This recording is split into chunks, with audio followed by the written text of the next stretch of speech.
RCN. Le son de la différence.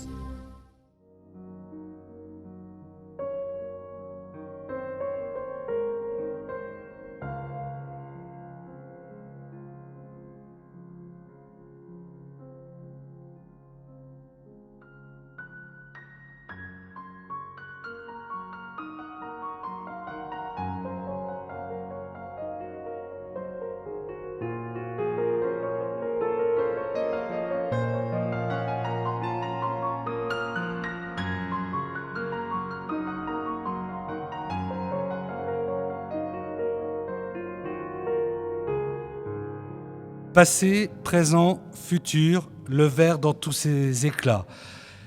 Exposition exceptionnelle, émission exceptionnelle réalisée par RCN Nancy avec ses micros et caméras pour toutes les radios associatives du Grand Est. Forte d'une histoire verrière d'exception, la région Grand Est a la particularité de détenir sur son territoire une des plus grandes diversités de savoir-faire liées au verre et au cristal. Cette multiplicité de compétences permet aux artisans, aux maîtres d'art, aux manufactures et industriels de pratiquer dans de nombreux domaines, l'artisanat d'art, l'industrie, l'art ou encore l'architecture. Dans le cadre de l'année internationale du verre, au cœur de l'abbaye des Prémontrés, la région Grand Est propose cette exposition passé, présent, futur avec un S, le verre dans tous ses éclats. Une exposition qui invite à découvrir le verre au travers de deux univers très complémentaires, racontant le verre et ses savoirs, ses métiers, ses productions d'exception d'hier à aujourd'hui, ainsi que l'avenir de ce matériau. Pour en parler avec nous, les deux commissaires de ces deux expositions, le grand plaisir d'accueillir deux experts, deux passionnés également. Jean-Louis Janin-Davier, bonjour. Bonsoir. Jean-Baptiste Sibertin-Blanc. Bonjour. Et Valérie Debord, Bonjour. vice-présidente de la région Grand Est, plutôt en charge de la formation. Mais dites-moi, il y a quelque chose qui ne va pas? Qu'est-ce qui justifie votre présence? Parce qu'on forme en région Grand Est toujours et encore plus à l'avenir, je l'espère, des jeunes et des moins jeunes à ces métiers du verre. On a déjà le lycée Labroise à Sarrebourg, qui a une section verrière. On a ensuite Vannes-le-Châtel, le CERFAV, qui est un lieu de formation, notamment à destination des personnes qui sont en reconversion, qu'on accompagne chaque année avec des gens qui sont demandeurs d'emploi et qui souhaitent faire une formation autour de ces métiers verriers, qui vont demain, après-demain, s'installer et devenir leur propre entrepreneurs autour de ces métiers. Donc pour nous, c'est important, c'est même primordial parce que Baccarat, Saint-Louis, Lalique, Meisenthal, demain, ils auront toujours besoin de personnes pour travailler et puis des auto-entrepreneurs qui souhaiteront travailler ce matériau sublime pourront aussi créer leur propre métier. Alors on prend quelques instants pour être dans le domaine de l'économie avant d'être dans le domaine de l'art, de l'histoire, de l'aujourd'hui et du passé, et de l'avenir, pardon. Mais l'économie aujourd'hui, c'est un vrai pouvoir économique, le verre aujourd'hui dans cette région Grand Est? Oui, bien sûr, parce que autour du verre, vous avez énormément de choses. Il ne faut pas oublier que nous avons Saint-Gobain-Pont-à-Mousson dans la région. Saint-Gobain, c'est le verre. C'est le travail sur ce matériau formidable qu'on essaye de plus en plus de rendre techniquement impénétrable pour faire en sorte d'être dans cette transition aussi énergétique, de faire en sorte aussi qu'il se nettoie tout seul. Demain, dans tous les grands ensembles où il y a du verre, il faut évidemment qu'il laisse passer la lumière, il faut qu'il se permette d'être en réflexion thermique, mais il faut aussi qu'il soit auto-nettoyant. Et toutes ces réflexions-là, c'est de la recherche, c'est de l'innovation, c'est du développement. Et aujourd'hui, ces recherches-là, elles se font aussi sur notre territoire. Donc ça, c'est essentiel. Et puis encore une fois, les grands manufacturiers, les grands manufacturiers royaux, qui sont toujours sur notre territoire, c'est plusieurs dizaines d'emplois qui marchent bien, qui doivent continuer à bien marcher, mais pour ça, il faut encore pouvoir les alimenter en compétences. Cette exposition, là, vous venez d'en retracer, vous venez d'en faire le pitch en quelques instants, son ADN territorial. Cette exposition, vous l'avez conçue, vous l'avez voulu, pourquoi, vous l'avez conçue, comment? Alors parce que c'est la région Grand Est qui est... C'est l'année du verre, bien sûr, mais aussi parce qu'on est fiers La Lorraine, l'Alsace, la Champagne-Ardenne sont fiers de ce terroir, de ces valeurs qui remontent à des centaines d'années, qui viennent d'une terre, puisque avant tout, le verre, c'est l'agglomération de matériaux qui viennent de la sueur des hommes, du génie des hommes, de l'intelligence des hommes. Et cette alliance-là, elle démontre ce qu'est notre région, de l'intelligence et du savoir-faire. Et cette intelligence et ce savoir-faire, il doit passer les générations et il doit se transmettre dans le futur. Ce matériau, il est complètement recyclable, à l'infini. Et il est, de ce point de vue, extrêmement moderne.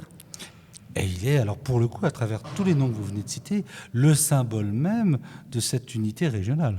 Oui, parce que c'est l'Art Nouveau, parce que c'est effectivement des noms prestigieux, des Alsaciens qui, refusant l'occupation, sont venus en Lorraine. C'est aussi des manufactures qui ont existé sur l'ensemble du territoire. Et puis, c'est une intelligence collective. Et l'intelligence collective au service du beau, et du beau mutualisé pour tous, parce que les grandes manufactures, c'était ça, c'était faire en sorte que la répétition du beau soit au service de tous. Je crois que c'est une destination extrêmement intéressante. Et en tout cas, c'est ce qu'on a souhaité démontrer dans cette magnifique exposition. J'espère que de nombreux habitants du Grand Est, mais pas que, viendront. Dans un écrin exceptionnel, on en dit 2 mots, de l'abbaye des Prémontrés. Alors l'abbaye, c'est effectivement l'écrin qu'on a choisi avec le président Hotner pour cette très belle exposition. Pourquoi ? Parce qu'elle a traversé les siècles. Elle a été abîmée à la Première Guerre mondiale, à la Seconde Guerre mondiale. Elle a su renaître de ses cendres. Et aujourd'hui, c'est un lieu où on expose, où on vit, où on reçoit.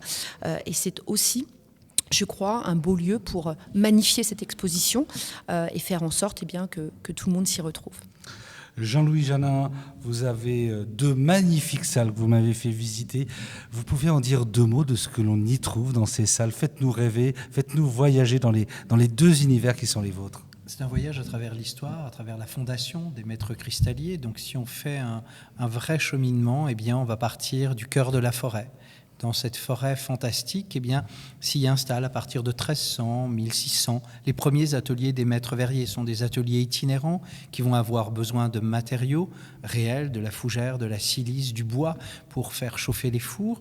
Et ce voyage est restitué dans un atelier du XVIIIe siècle que l'on met à disposition du visiteur pour découvrir cet univers.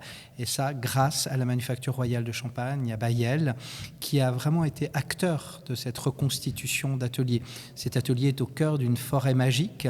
Et la forêt magique, au moment où l'hiver arrive, au moment où l'automne fait tomber les dernières feuilles, le givre apparaît, les maîtres verriers cessent de produire. On peut moins se déplacer au XVIIIe siècle, il n'y a plus la matière pour emballer le verre. Et là, ils imaginent une fête enchantée au XVIIIe siècle, qui est l'esprit autour de 4 grandes pièces de maîtres verriers, que ce soit Dôme, Lalique, Baccarat et Saint-Louis. Et si l'on va dans les pas de Dôme, on est dans un tourbillon de feuilles, dans cette forêt reconstituée, qui nous emmène vers des hirondelles de Lalique, nous entraînant vers une nef maritime de Baccarat, qui va nous diriger vers ce grand vase du Bosphore, fait par Saint-Louis. Et ce vase du Bosphore rouge, c'est le lien couleur de l'exposition qui nous emmène vers le rouge de Baccarat. Toutes les manufactures ont ce vert rouge. Et de cette forêt enchantée, de cette nef, de ce Bosphore, on se retrouve dans une salle à manger du 19e siècle. Alors juste, ce que vous venez de dire, Jean-Louis, je vous coupe, ce que vous venez de dire, Jean-Louis.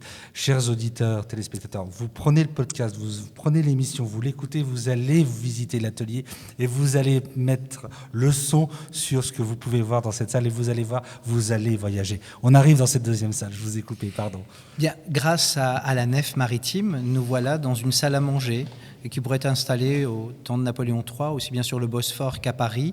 C'est une salle à manger de la haute bourgeoisie de Napoléon III. Alors vraiment tout y est, une très grande table. Tout y est, une table de 8 couverts. Alors c'est une petite table et une grande table pour le 19e siècle. C'est plutôt une petite table, c'est plutôt un dîner intime pour le 19e siècle, mais il faut imaginer qu'il faut beaucoup de volume, il faut beaucoup de place. Il y a un centre de table, on peut avoir jusqu'à 12 verres sur table. Il y a plusieurs couverts, il y a le linge de maison, il y a les nappes, il y a les compositions de fleurs.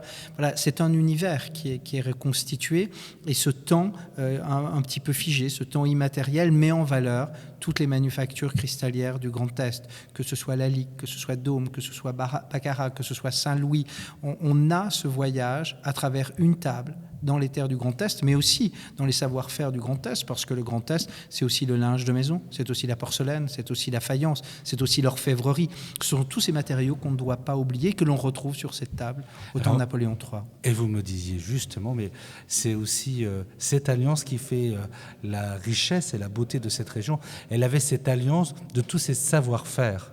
Elle avait tous ces savoir-faire. Et si on prend une carte du 19e siècle, il n'y a pas assez de place sur ce quart de la France pour présenter tous les pictogrammes, on peut dire, ou tous les petits signes qui représentent les productions de la région, que ce soit céréaliers, métalliers, cristalliers, verriers, textiles. Tous les éléments sont fabriqués ici dans ce Grand Est. Et aujourd'hui, je trouve qu'il est important, à travers cette histoire, de pousser la jeune génération d'aller vers ce monde verrier. Et c'est là où le clin d'œil... Pourquoi vous dites ça, vous ? Parce vous, que le commissaire d'une exposition qui s'intéresse à l'histoire, en quoi il y a un avenir ? Pour moi, c'est impossible d'arrêter les choses. L'avenir est indispensable. Si l'on regarde ce qui a été fait au XVIe ou XVIIe siècle, c'est en vogue, c'est à la mode, ça devient des objets de collection. Et après, il faut recréer d'autres modes, il faut recréer d'autres envies. Et les matériaux sont obligatoirement des sources d'envie. Et quand on voit dans la seconde partie de l'exposition ce monde du verre exploité par de jeunes designers, c'est indispensable. C'est la force, c'est l'apprentissage, c'est le geste sur la matière. Et chaque chose évolue dans la mode. On va faire évoluer les formes, on va faire évoluer la couleur. Et c'est là où, dans cette salle, à côté de la salle à manger, où on va traiter l'univers du parfum avec une table coiffeuse d'homme en acajou et ébène, avec une chaise de baccarat en cristal ou le grand candélabre du chat. Ici, tout est là pour restituer un univers sophistiqué, mais en même temps moderne, parce que qu'est-ce qui va dominer cette ambiance du parfum ? C'est la Marianne de Saint-Louis, c'est une force de la France. Qu'est-ce qui va matérialiser aussi le parfum ? C'est Dior et des flacons déclinés en bleu, en blanc et en rouge, symbole de la France. Tout ça, vous retrouvez tous ces éléments dans cette magnifique création. Combien de temps pour réaliser ces deux pièces exceptionnelles qui ont dû mobiliser combien de personnes ? Un temps record, voilà, une équipe exceptionnelle. Pour ceux qui ont l'image, je vous invite à regarder Madame de Bord. un travail exceptionnel, mais qui n'est pas un travail seul, qui est un travail fait avec les équipes, avec les collectionneurs. C'est-à-dire qu'il a fallu convaincre les collectionneurs de très vite prêter leurs pièces pour pouvoir créer le catalogue, créer les univers. C'est un travail avec Christophe, avec Olivier, avec Xavier, avec Dimitri, avec Natacha, avec Marisa. C'est un vrai travail d'équipe. Le tout avec Raoul qui coordonne le tout, mais c'est en même temps demander au menuisier de l'abbaye de me fabriquer les cercles d'un sapin de Noël inversé qui va être recouvert de boules de maïzontal. C'est en même temps réussir à construire tous les petits supports qui vont valoriser la salle à manger Napoléon III. C'est une création ex nihilo. Dans cette pièce, il n'y a pas de pièce. On refabrique des choses. Et puis, il y a un parfum dans l'atelier. Oui, un parfum. Un parfum parce que je voulais que le verre, c'est un contenant. Et on voyage au cœur du parfum, on voyage au cœur des flacons de parfum du monde moderne, puisque le flaconnage existe depuis très longtemps, mais la parfumerie moderne, c'est le tout début du XXe siècle, ou la fin du XIXe. Mais le flacon, avec son contenu, son contenant et son boitage, c'est typique du nouveau luxe qui apparaît sur le marché. Je voulais une odeur de forêt, parce que la forêt, bien, c'est un voyage à travers le temps. Avec ce parfum de voyage à travers le temps, intéressons-nous aux techniques, aux matériaux, et un peu à cette partie de dialogue entre la matière et le savoir-faire. C'est l'intitulé de cette exposition Jean-Baptiste Thibertin Blanc que vous avez proposée. Mais dites donc, vous vous connaissiez tous les trois avant, parce que vous répondez les uns aux autres en termes de proposition d'une complémentarité avec une limpidité impressionnante. Vous vous connaissiez avant ou pas ? Oui, on se connaissait, oui, avec Jean-Louis, très bien, puisque nous avons même été dans une association qui s'appelait Lorraine Terre de Luxe, puisque j'étais chez Dôme à cette époque-là et Jean-Louis la dirigeait, je crois. Et puis Valérie Debord qui nous a invités à cette aventure de raconter le verre et le cristal dans une région qui m'a adopté il y a un peu plus de 30 ans maintenant, puisque j'ai dû donner quelques ateliers au CERFAV naissant, et plusieurs étudiants d'ailleurs aujourd'hui devenus professionnels sont installés dans le Grand Est. Alors on se retrouve ici pour réaliser cette émission dans la salle Jean-Baptiste que vous avez proposée à travers des lettres principalement. Pourquoi ? Alors, Lorsque j'ai parlé d'un travail que j'ai fait l'an dernier avec Christophe Delavenne, j'avais développé un alphabet et des lettres de verre. Le monsieur métier d'art pour la région Grand Est. Du pôle Grand Est. Et donc j'avais travaillé sur cette idée de travailler sur le langage de la matière, c'est-à-dire d'aller au-delà des objets. Sans raconter, j'ai dessiné pas mal d'objets en verre, dans presque toutes les techniques, du verre flotte qui habille nos maisons, au verre à la flamme qu'on retrouve dans les laboratoires. Et je voulais aller vers un travail plus poétique, peut-être plus artistique, posons le mot. Et j'ai développé des lettres de verre avec 4 techniques, avec l'idée d'écrire. J'ai envie de dire de créer un vitrail en 3 dimensions peut-être, puisque un mot écrit dans l'espace, on le verrait à un endroit où je peux lire ce mot, et puis dans toutes les directions autour, je découvrirais des vitraux peut-être en 3 dimensions. Et donc pour rebondir à ce que disait Jean-Louis tout à l'heure, l'idée peut-être de cet espace complémentaire au premier, c'est vraiment effectivement d'ouvrir des portes. On a travaillé avec 15 créateurs verriers, les collèges, les lycées, les centres de formation, et avec l'idée de regarder le futur, et voilà, et d'apporter un travail à côté de l'objet. Ça, c'est peut-être une réflexion plus personnelle sur l'idée qu'on est envahi par les objets et qu'on a un peu trop d'objets autour de nous et que pour les artisans verriers dont le travail va être de produire des choses dans les années qui viennent, c'est d'ouvrir des portes. Voilà. Et donc un travail qui soit entre art, architecture, artisanat. Et voilà, on a créé 18 pièces avec chaque créateur verrier que je suis allé rencontrer, à qui j'ai proposé des esquisses. L'idée étant... j'ai pris ce projet comme un designer, la région Grand Est étant mon client, et avec l'idée que j'allais dessiner et créer des signes qui allaient faire sens autour de cette région Grand Est, qui est neuve. On a écrit un néon, je suis neuve à moi toute seule. Cette région est neuve, et en fait, les signes qui sont dans cet espace ont la modeste ambition de raconter cette région et de faire que cette région se reconnaisse à travers ce matériau, ce qu'elle fait depuis très longtemps. Quel signe, quel symbole, qu'est-ce que vous voulez nous envoyer comme libre interprétation ? Alors, avec des verriers qui s'appellent les infondus, qui ont été formés au CERFAV, on a tourné autour de l'idée que souffler n'est pas jouer. Un mot sur le CERFAV. Le CERFAV, c'est quoi ? Le CERFAV, Centre européen de recherche et des formations aux arts verriers, créé il y a 30 ans par Michel Dinet à Vannes-le-Châtel, dans un petit village où à l'autre bout du village se trouve Dôme, la cristallerie Dôme. Et donc ça, c'est un village merveilleux. Et en fait, où aujourd'hui, plus de 50 personnes vivent, travaillent, font vivre ce village. À l'autre bout existe toujours Dôme, mais 2 approches fondamentalement différentes et complémentaires, puisqu'en fait, le CERFAV forme depuis 30 ans de jeunes verriers installés sur tout le territoire, travaillant parfois dans les manufactures, et à un moment donné, prenant leur envol, puisque les 2 verriers qui ont créé ce mot jouon et que l'on a fait ensemble ont été tous les 2 respectivement 8 ans chez Saint-Louis, François et Moff, et puis aujourd'hui, ils ont créé leur atelier dans un petit village, et en fait, ils trouvent dans leur métier tout le sens aussi d'une économie de la matière, d'une économie de l'énergie. Ils travaillent sur le verre avec des fours à bois, faisant de la démonstration avec des petits fours, avec des moyens qui sont des moyens, effectivement, voilà, je le redis, mais modestes, mais ils ont un sens dans leur travail qui est vraiment formidable. Et en fait, à l'opposé, on a aussi on a un très beau projet avec Meisenthal, où j'ai écrit l'âme de la vallée, en hommage au premier métier finalement de Meisenthal, qui était de faire des verres bombés. Et là, on a un grand miroir de sorcière sur lequel on a sablé le homoam, rétro-éclairé, et puis 38 boules de Meisenthal viennent se refléter dans ce miroir. Et on parle du miroir parce que le verre est un miroir. Et c'est une exposition internationale, parce que c'est l'année internationale du verre. Elle a une ambition aussi internationale, n'ayons pas peur des mots. Vous avez créé aussi un hommage à Pont-à-Mousson qu'on voit à travers le monde entier, à travers Mais oui, création. C'est merveilleux. Il y a 2 hommages à Pont-à-Mousson. Le second, ça sera Lucilvio, qui est la nièce de Michel Dinet et qui est originaire de Pont-à-Mousson. Et moi, les plaques, les regards de propreté, comme on les appelle, que Georges Perec appelait de l'infraordinaire, des objets que finalement peu de gens regardent, mais en même temps, je crois que dans le monde entier, on sait reconnaître une plaque. Et puis finalement, c'est la même technique, c'est le